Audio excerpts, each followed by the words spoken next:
Main का next question हमारे पास होता है एफ एक्स इक्वल टू, देखिए 2 की power sine x minus 3 upon x minus greatest integer function x if x greater than 3 minus A upon B x square minus 7x plus 12 divide by mod में लिखा हुआ x less than 3 and B if x equal to 3 find number of ordered pair A B so that f x is continuous at x equal.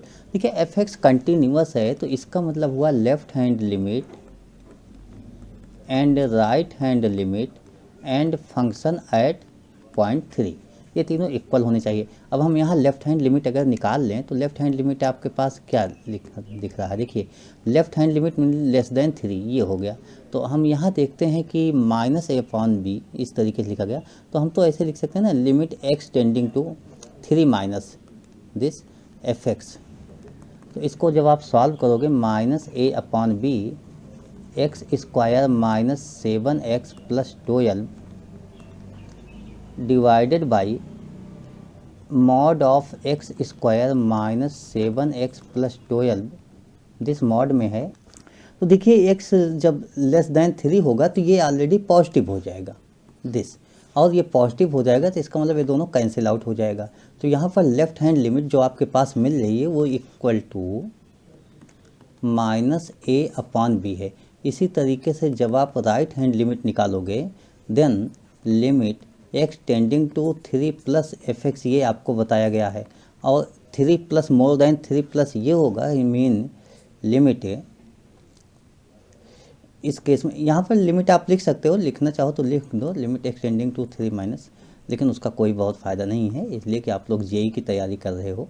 तो यहाँ पर जब हम board के exam में लिखते हैं तो ये सब बहुत डिटेल में लिखते हैं, यहाँ पर बहुत शॉर्ट में लिख रहे हैं।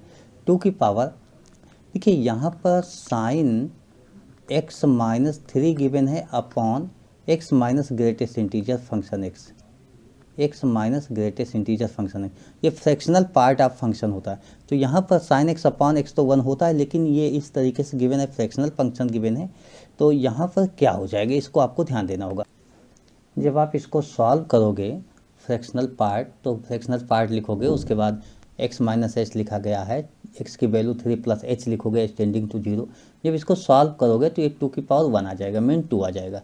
तो according to condition of continuity this है left hand limit equal to right hand limit equal to this.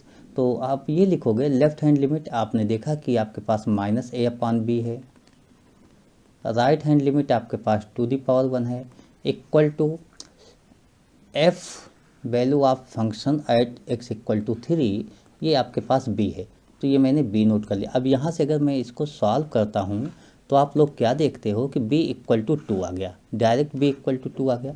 तो b इक्वल टू 2 लिख लेता हूँ, और b की वैल्यू जैसे ही आप 2 पुट करते हो तो इस स्टेप्स को यहाँ से देखिए, दिस स्टेप को देखिए, b की वैल्यू 2 हो गई तो a की वैल्यू क्या हो जाएगी यहाँ पर, देयरफॉर a इक्वल टू, देखिए ये 2 हो जाएगा कैंसिल होगा, a इक्वल टू -1 आ जाएगा आपके पास। अब आप b की वैल्यू यहाँ पर पुट करोगे 2, तो 2 2 जा 4, a इक्वल टू 4 हो जाएगा, वो भी माइनस का, a इक्वल टू -4 हो गया। तो ऑर्डर्ड पेयर क्या होता है, ऑर्डर्ड पेयर आपने देखा ए बी लिखा गया है। तो ए बी हम कैसे लिखेंगे, देखिए ए बी आपको लिखना है तो आप यही तो लिखोगे -4, 2, तो यही आपका ऑर्डर्ड पेयर आ गया। तो इस तरीके से आ गया, 1 ऑर्डर्ड पेयर हो गया। तो इस तरीके से आप लिख सकते हो। तो मुझे लगता है ऐसा कोई भी क्वेश्चन मिलेगा कभी और नेक्स्ट कभी एग्जाम में तो आप सॉल्व कर लोगे, इसमें कोई प्रॉब्लम नहीं होनी चाहिए। लेकिन मैं मानता हूँ हाँ क्वेश्चन अच्छा था। Okay, thank you, bye.